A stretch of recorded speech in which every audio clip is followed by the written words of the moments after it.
ओम साई राम। अध्याय 4।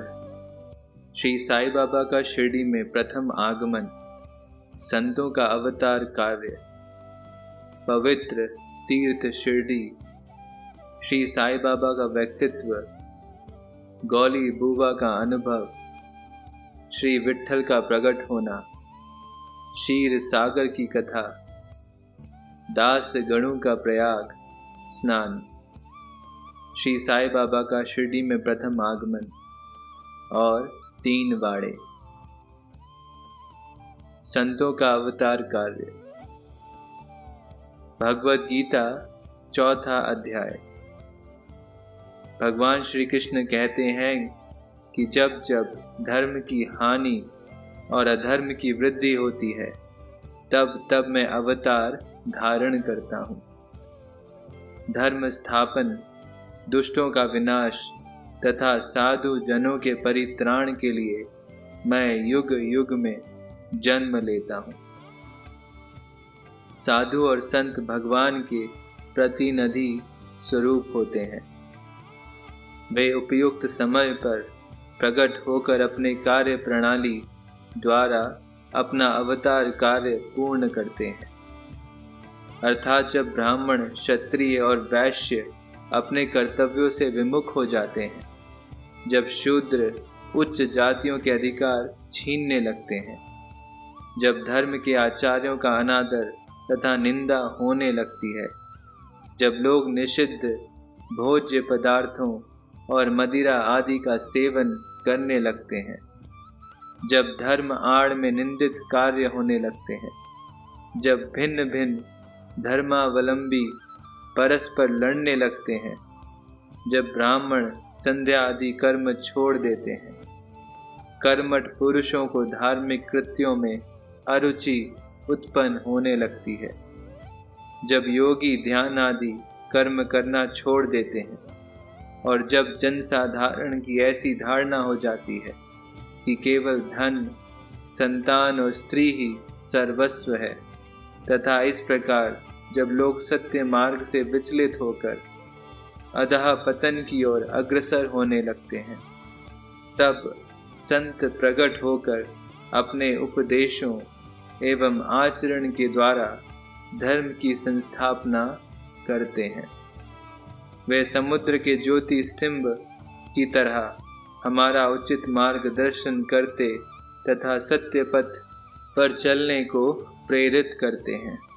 इसी मार्ग पर अनेक संत निवृत्तनाथ, ज्ञानदेव, मुक्ताबाई, नामदेव, गोरा, गोड़ाई, एकनाथ, तुकाराम, नरहरि, नरसी भाई, सजन कसाई, सांवता माली और रामदास तथा कई अन्य संत सत्य मार्ग का दिग दर्शन कराने हेतु भिन्न भिन्न अवसरों पर प्रकट हुए, और इन सब के पश्चात शिरडी में श्री साई बाबा का अवतार हुआ।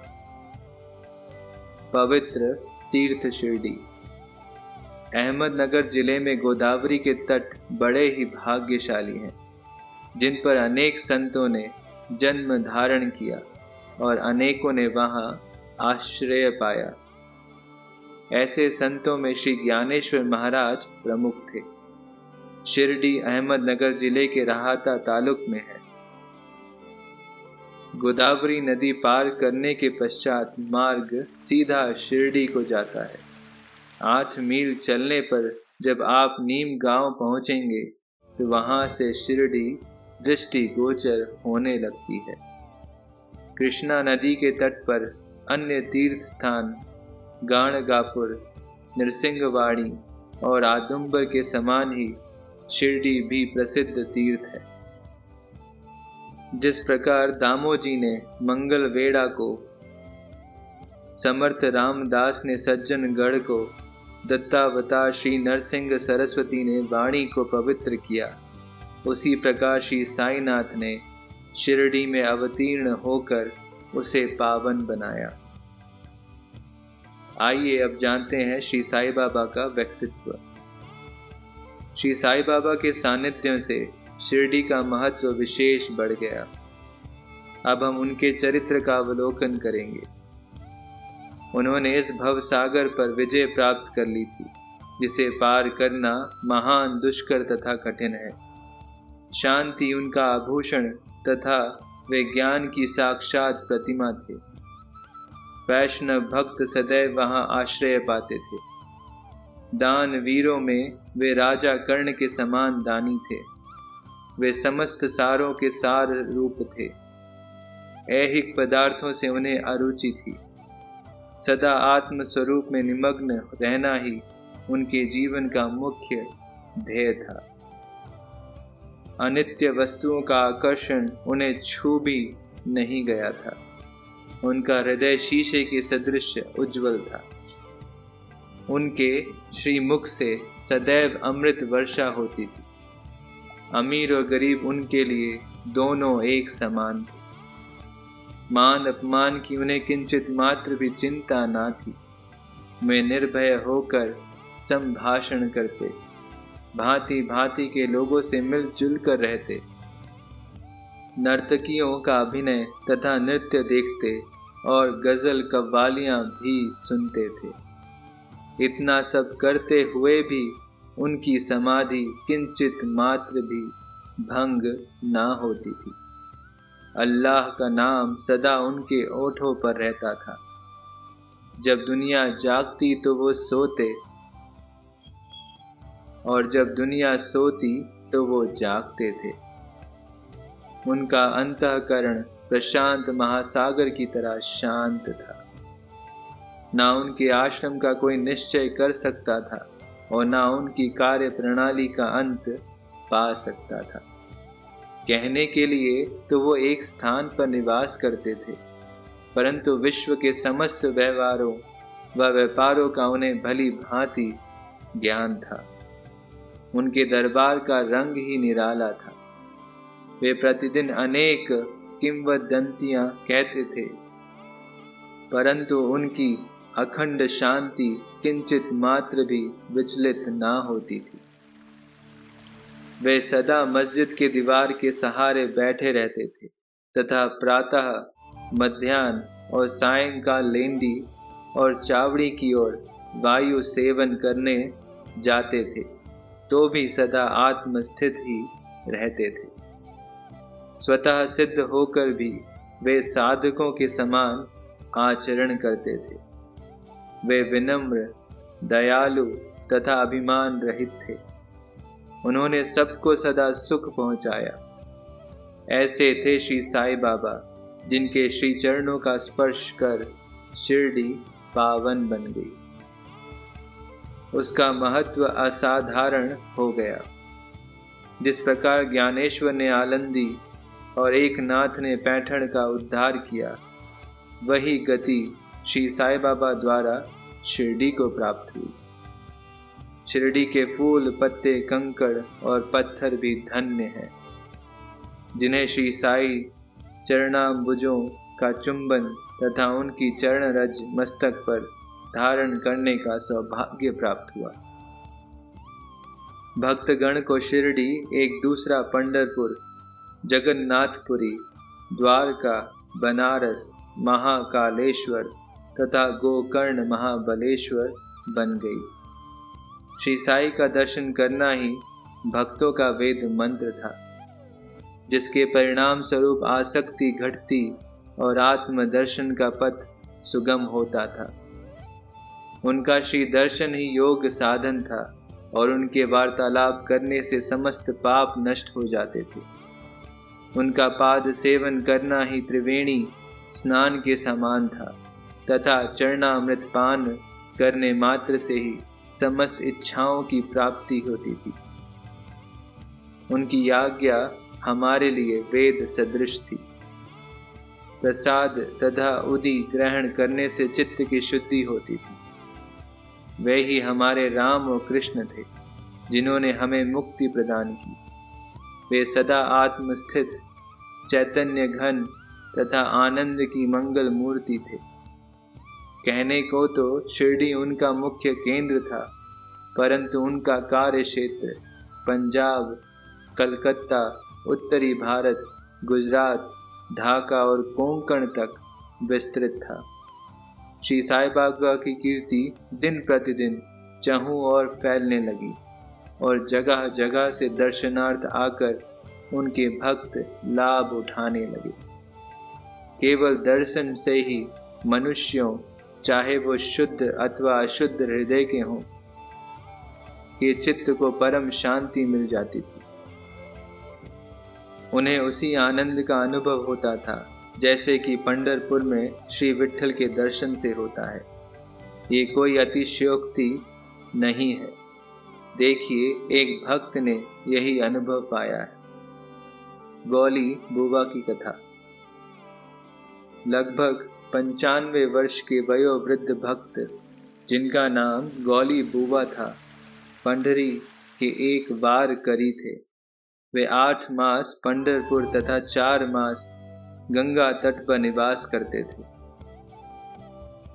सामान ढोने के लिए वे एक गधे को अपने पास रखते और एक शिष्य भी सदैव उनके साथ रहता था। वे प्रतिवर्ष बारी लेकर पंढरपुर जाते और लौटते समय श्री बाबा के दर्शनार्थ शिरडी आते थे। बाबा पर उनका अगाध प्रेम था। वे बाबा की ओर एकटक निहारते और कह उठते थे कि ये तो श्री पंढरीनाथ श्री विट्ठल के अवतार हैं, जो अनाथ नाथ, दीन दयालु और दीनों के नाथ हैं। गौली बुबा श्री विठोबा के परम भक्त थे।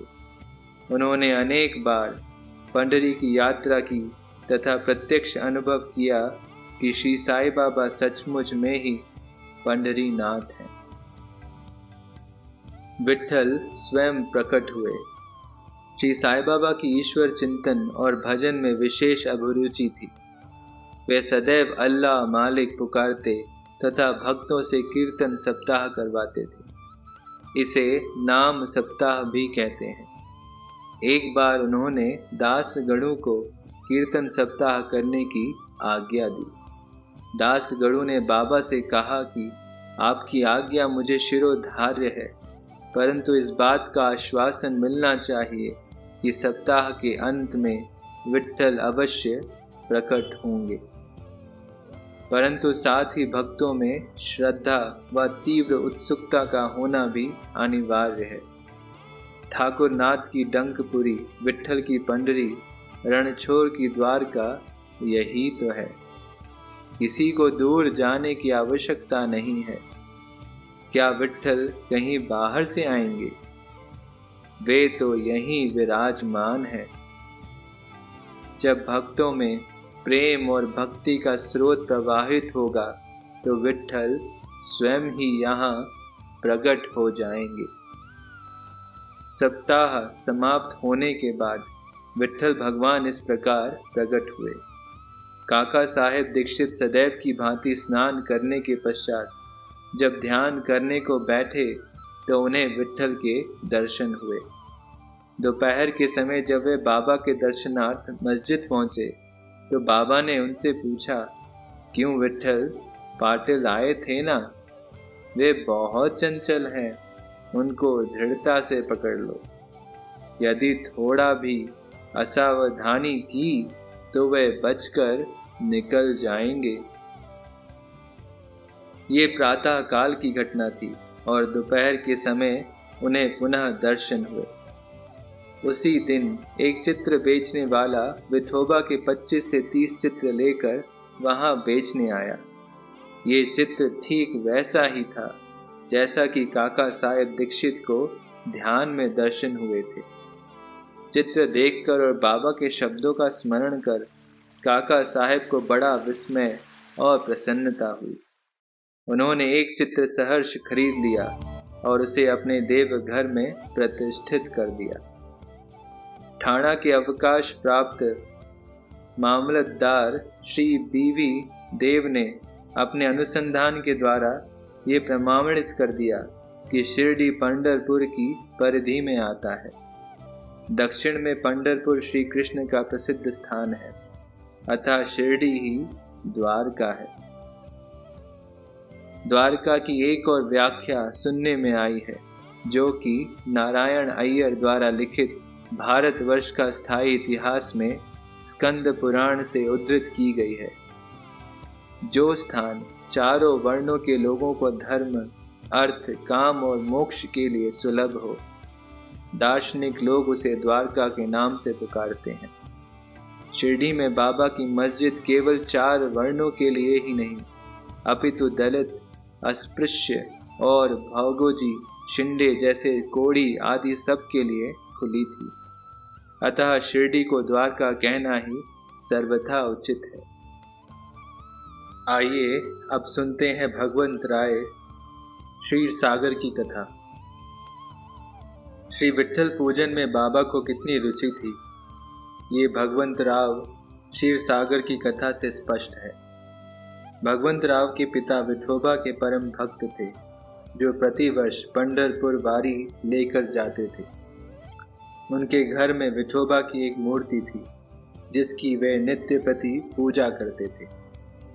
उनकी मृत्यु के पश्चात उनके पुत्र भगवंत राव ने वारी, पूजन, श्राद्ध इत्यादि समस्त कर्म करना छोड़ दिया। जब भगवंत राव शिरडी आए तो बाबा ने उन्हें देखते ही कहने लगे, इनके पिता मेरे परम मित्र थे, इसी कारण मैं इन्हें यहाँ बुलाया है। इन्होंने कभी नैवेद्य अर्पण नहीं किया तथा मुझे और विठोबा को भूखों मारा है, इसलिए मैंने इन्हें यहाँ आने को प्रेरित किया है। अब मैं इन्हें हठ पूर्वक पूजा में लगा दूंगा। दास गणु का प्रयाग स्नान। गंगा और यमुना नदी के संगम पर प्रयाग प्रसिद्ध पवित्र तीर्थ स्थान है। हिंदुओं की ऐसी भावना है कि वहाँ स्नान आदि करने से समस्त पाप नष्ट हो जाते हैं। इसी कारण प्रत्येक पर्व पर सहस्त्र भक्तगण वहाँ जाते हैं और स्नान का लाभ उठाते हैं। एक बार दास गणु ने भी वहाँ जाकर स्नान करने का निश्चय किया। इस विचार से वे बाबा से आज्ञा लेने उनके पास गए।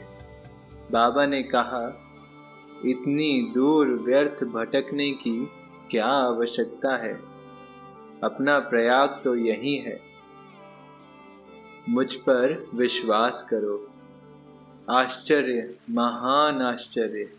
जैसे ही दास गणु बाबा के चरणों पर नत हुए तो बाबा के श्री चरणों से गंगा यमुना की धारा वेग से प्रवाहित होने लगी। ये चमत्कार देख दास गणु का प्रेम और भक्ति उमड़ पड़ी। आंखों से अश्रुओं की धारा बहने लगी। उन्होंने कुछ अंतः स्फूर्ति हुई और उनके मुख से श्री साईं बाबा की स्रोतस्विनी स्वतः प्रवाहित होने लगी। आइए जानते हैं श्री साईं बाबा का शिरडी में प्रथम आगमन कैसे हुआ। श्री साईं बाबा के माता पिता, उनके जन्म और जन्म स्थान का किसी को भी ज्ञान नहीं है। इस संबंध में बहुत छानबीन की गई। बाबा से तथा अन्य लोगों से भी इस विषय में पूछताछ की गई, परंतु कोई संतोषप्रद उत्तर अथवा सूत्र हाथ ना लग सका। यथार्थ में हम लोग इस विषय में सर्वथा अनभिज्ञ हैं। नामदेव और कबीर दास जी का जन्म अन्य लोगों की भांति नहीं हुआ था। वे बाल रूप में प्रकृति की गोद में पाए गए थे। नामदेव भीमरथी नदी के तीर पर गोनाई को और कबीर भगीरथी नदी के तीर पर तमाल को पड़े हुए मिले थे। और ऐसा ही श्री साईं बाबा के संबंध में भी था। वे शिरडी में नीम वृक्ष के तले 16 वर्ष की तरुणावस्था में स्वयं भक्तों के कल्याणार्थ प्रकट हुए थे। उस समय भी वे पूर्ण ब्रह्म ज्ञानी प्रतीत होते थे। स्वप्न में भी उनको किसी लौकिक पदार्थ की इच्छा नहीं थी। उन्होंने माया को ठुकरा दिया था और मुक्ति उनके चरणों में लौटती थी। शिरडी ग्राम की एक वृद्ध स्त्री नाना चौपदार की मां ने उनका इस प्रकार वर्णन किया है। एक तरुण स्वस्थ, फुर्तीला तथा अति रूपवान बालक सर्वप्रथम नीम वृक्ष के नीचे समाधि में लीन दिखाई पड़ा। सर्दी व गर्मी की उन्हें किंचित मात्र भी चिंता न थी। उन्हें इतनी अल्प वायु में इस प्रकार कठिन तपस्या करते देखकर लोगों का महान आश्चर्य हुआ। दिन में वे किसी से भेंट नहीं करते थे और रात्रि में निर्भय होकर एकांत में घूमते थे। लोग आश्चर्यचकित होकर पूछते फिरते थे कि इस युवक का कहाँ से आगमन हुआ है। उनकी बनावट तथा आकृति इतनी सुंदर थी कि एक बार देखने मात्र से लोग आकर्षित हो जाते थे। वे सदा नीम वृक्ष के नीचे बैठे रहते थे और किसी के द्वार पर न जाते थे।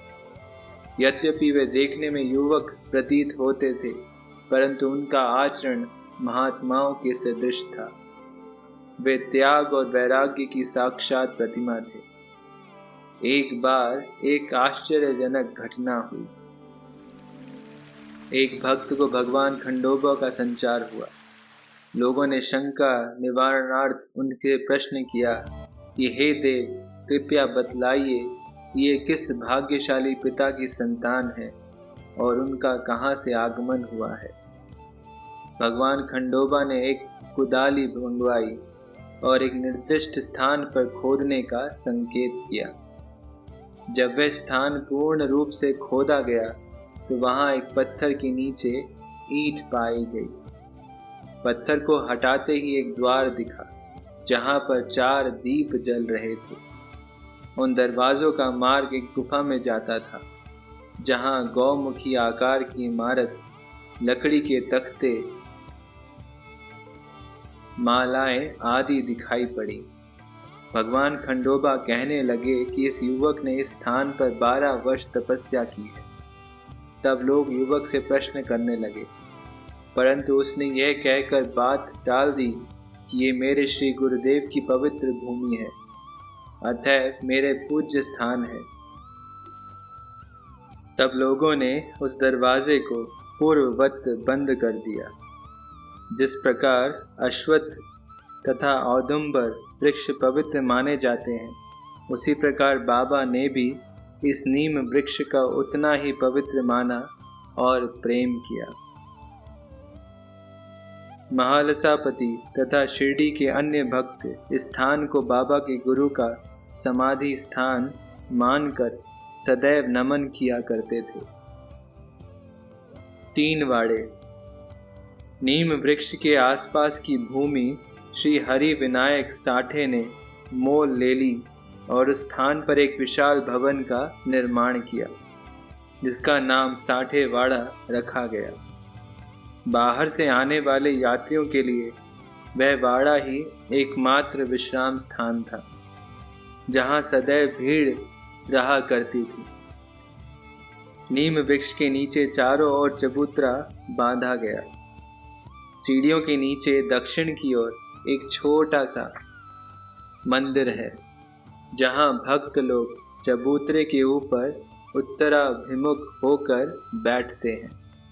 ऐसा विश्वास किया जाता है कि जो भक्त गुरुवार तथा शुक्रवार की संध्या को वहां धूप, अगरबत्ती आदि सुगंधित पदार्थ जलाते हैं, वे ईश कृपा से सदैव सुखी होंगे।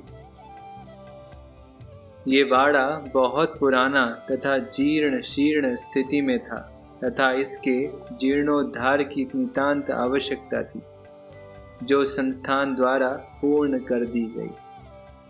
कुछ समय के पश्चात एक दूसरे वाड़े का निर्माण हुआ, जिसका नाम दीक्षित वाड़ा रखा गया। काका साहेब दीक्षित कानूनी सलाहकार जब इंग्लैंड में थे, तब वहां उन्हें किसी दुर्घटना से पैर में चोट आ गई थी। उन्होंने अनेक उपचार किए, परंतु पैर अच्छा ना हो सका। नाना साहेब चांदोरकर ने उन्हें बाबा की कृपा प्राप्त करने का परामर्श किया। इसलिए उन्होंने सन 1909 में बाबा के दर्शन किए। उन्होंने बाबा से पैर के बदले अपने मन की पंगुता दूर करने की प्रार्थना की। बाबा के दर्शन से उन्हें इतना सुख प्राप्त हुआ कि उन्होंने स्थायी रूप से शिरडी में रहना स्वीकार कर लिया। और इसी कारण उन्हें अपने तथा भक्तों के हेतु एक बाड़े का निर्माण कराया। इस भवन का शिलान्यास 9 दिसंबर 1910 को किया गया। उसी दिन अन्य 2 विशेष घटनाएं घटित हुई। पहली, श्री दादा साहेब खारपड़े को घर वापस लौटने की अनुमति प्राप्त हो गई और दूसरा, चावड़ी में रात्रि को आरती आरंभ हो गई। कुछ समय में वाड़ा संपूर्ण रूप से बन गया और राम नवमी 1911 के शुभ अवसर पर उसका यथाविधि उद्घाटन किया गया। इसके बाद एक और वाड़ा मानो एक शाही भवन नागपुर के प्रसिद्ध श्रीमंत बूटी ने बनवाया। इस भवन के निर्माण में बहुत धनराशि लगाई गई। उनकी समस्त निधि सार्थक हो गई, क्योंकि बाबा का शरीर अब वहीं विश्रांति पा रहा है और फिलहाल वह समाधि मंदिर के नाम से विख्यात है। इस मंदिर के स्थान पर पहले एक बगीचा था, जिसमें बाबा स्वयं पौधों को सींचते और उनकी देखभाल किया करते थे। जहाँ पहले एक छोटी सी कुटी भी नहीं थी, वहाँ 3-3 वाड़ों का निर्माण हो गया। इन सब में 60 वाड़ा पूर्व काल में बहुत ही उपयोगी था। ओम श्री साईनाथाय नमः। 4था अध्याय यहीं समाप्त होता है।